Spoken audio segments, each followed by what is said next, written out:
Hi, I'm Ryan Wright. And I'm Jerry. Welcome to Reasons to See. Where we give you reasons to see. And not to see. A good day to die hard. So let's hang the fuck out.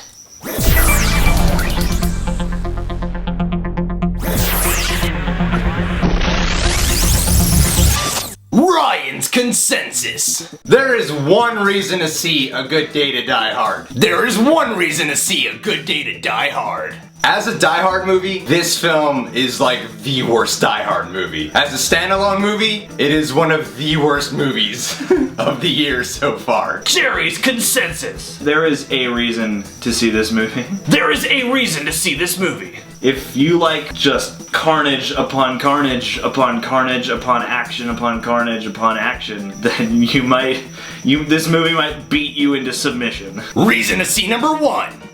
Action-packed. I know we're saying this is a reason to see, but it's also one of the main reasons not to see this movie. But you gotta give it, the one little credit. It's the one reason to watch it. If all you want is action, that's all this film has to offer. There are 3 action scenes in this movie. Might not sound like a lot, but it takes up 90 whole minutes. There is a car chase sequence at the beginning of this movie that lasts for like 20 whole minutes. Yes, it does. Like, they destroy half of Russia before John McClane's even spent an hour in the freaking country. Yeah. And the thing that makes this a reason to see for me is this. Because during that really long chase sequence, right when it was about to lose me, it did these things that were just like, holy shit, you just destroyed lots of stuff, really cool. So like, just as it's about to lose me with being so much action, they'll do something that just looks fucking ridiculous. It literally is the definition of non-stop action, but when that's all there is to offer, it with not even a hint of substance, just a little bit of substance could go a long way in a movie with this much action. Because Die Hard, speaking of Die Hard movies, it's not just an action film, Die Hard, there's more to it than just John McClane killing countless numbers of people, man. Yeah, well, I mean, the thing about the charm of a Die Hard movie to me seems like, you've got John McClane, who's full of personality, having to be in these situations where he's got to think on his feet, he's got to be clever, he's got to sneak around and, use his cop skills. And in this movie, it's just like, nope, just where's the biggest gun? I'm gonna shoot some people. So it shouldn't be called Die Hard. Yeah. It really shouldn't. But, the action for what it is it's certainly action-packed. Reasons not to see. Bad writing, directing, and editing. Oh. This film's kind of a blur. It is. It's so handheld, and I remember the director saying that he wanted to shoot it mainly handheld to capture the emotion of John McClane. That's where this movie first goes wrong. This is not a John McClane movie. This is a Bruce Willis's son movie, and John McClane is tagging along going, why don't you love me anymore? Because I was a neglectful father? It's just that the whole time. It really feels like they grabbed a script that was floating around and said, we're gonna put John McClane in this and make it Die Hard. It's just a 90-minute action fest with John McClane every now and again going, I'm on vacation, The thing that makes Die Hard, and just look at what makes a movie work. This film has like really lackluster writing. It's extremely lackluster. It's only written as much as it absolutely has to be to give you a couple story points to keep it moving. Yes, and the directing too just seems such like, oh, I want to be Jason Bourne so bad. Okay, there are 2 ways I described this movie to my friend walking out of it. It's either the McClane ultimatum, or it's a very special episode of 24 featuring John McClane. Yeah. Because it's all that, and I don't even really mind it in doses, but when the whole movie is like, they're constantly zooming in and they can't zoom straight, they gotta do that thing where it's like, yeah, I don't mind it either. 0 Dark 30 pulled it off great. Yeah. But when it's nothing but action, it's like, whoa, what the fuck is going on in Russia right now? This is a movie, this is what I call like blunt force filmmaking, because it just keeps pounding you with action until you finally just slump in your chair and go, okay. Yeah. I'm having fun. It's just one big pile of mess. Like, the action god took a big shit and out came A Good Day to Die Hard. You know those moments in cartoons where people get in fights in like bars and it's just a cloud and all you see is fists? Yes. That's kind of what this movie is. It's kind of annoying. It's kind of annoying. But at the same time, you might enjoy it. Reason not to see number 2.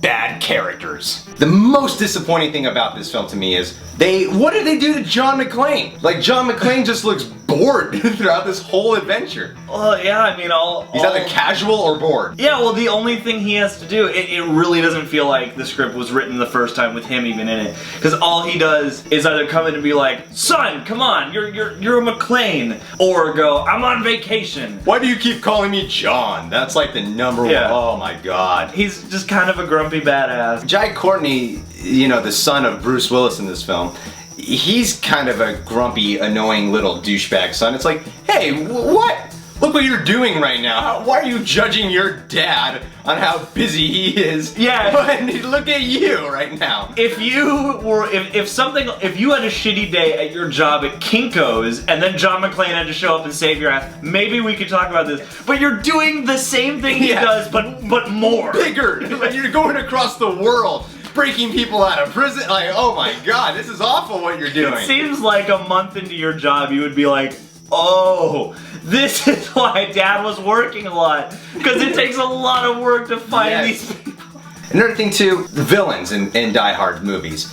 Villains in any action movie should be interesting. There's not really an interesting villain in this movie. I guess they kind of gave him a quirk because he dances and kicks guns around. But other than that, he had a carrot. He had a carrot too. Yeah, he's a little wacky, that evil guy. But other than that, it's not really a special dude. There's nothing interesting about him. There's nothing interesting about any of these people. Yeah. So there's twists and turns and so-called surprises, but none of them impact you because we don't give a shit about anybody. It's like there's just not enough time for any story to grab you before they go right back to action. It's like things could have worked if you know, I'm all for changing up the formula and bringing something new, but still look back at the other movies and see what made those work. Yeah, you gotta honor what makes Die Hard great. Because we gotta hang out with those villains a little bit so that we can be afraid of them. If you're not gonna give us good villains, at least bring back good old John McClane, who we came to see. And the other thing too, how come the older John McClane gets, the more godlike he becomes? Seriously, the dude is indestructible. There's he's kind of an asshole in this movie.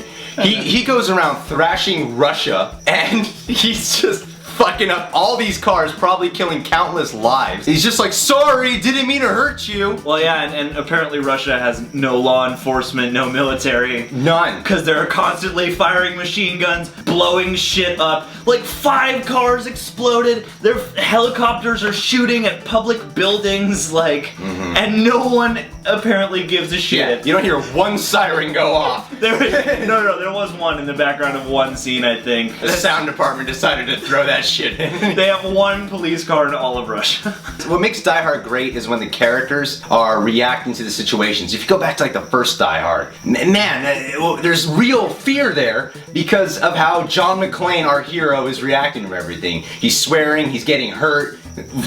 He does not get hurt in this film. Well, see, that's the thing, is like, at least in the first 3, and kind of in the 4th one, it's like, by the end of the movie, he looks like shit. He looks like he's about to fall over, and he needs serious medical attention. And in this one, they just don't. Not only is he immune to pain, he's immune to situations, apparently. Everything. Yeah, apparently nothing makes the guy go, oh wow, that's a little surprising. He just readjusts and starts killing people again in Russia. I feel like John McClane watched all the Die Hard movies on the plane to Russia, and then said, oh shit, that's what I'm capable of? Well, I don't care, now just give me a gun and let's do this, you know? I'm gonna play it cool. And you know, you put John McClane in Russia, you know what's weird? He felt more like a fish out of water in an LA hotel than inside of a whole brand new country that he's never been to before. God, what an awful film. Oh, but you know who I did like? The taxi driver. Oh yeah, he was a great one character. bit of humor in the film. He was a great character. That was a good scene. That's worth. There are 2 reasons to see this movie: the action and the taxi driver. Gosh, if you're gonna go all out action, at least provide like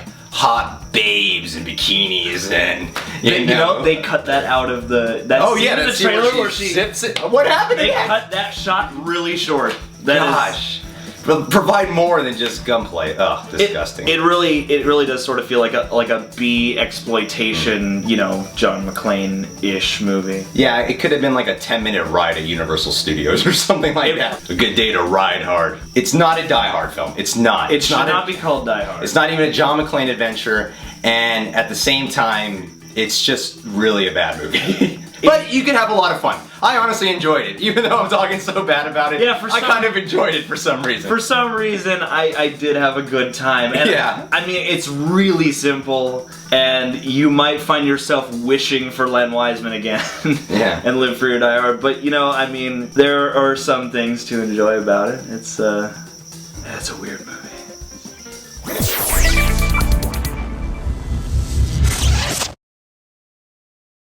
Subscribe, and tell us your reasons to see or not to see A Good Day to Die Hard. Yeah! All you Jai Courtney fans out there. Yeah! Spartacus. And people who've been to Russia, or if you're Russian. Jack Reacher fans. Mm-hmm. John McClane fans. Mm-hmm. Maybe not John McClane. And if you like Samuel L. Jackson, he was in the third one. He was! I enjoyed him. So subscribe. I hope the next one, they all... Yeah, they should bring them all together. No, yeah. Even Hans should come back. Actually, yeah. no. In the next one, I want it to be John McClane and all of his black sidekicks. Oh, that'd be great. Because you get the cop, and you got Argyle from the first one, and then you got, you know, Sam Jackson, and then all of his kids. They're all gonna kick ass together, and everyone will have changed their name to Gennaro, and by the end, everyone will be back to McClane.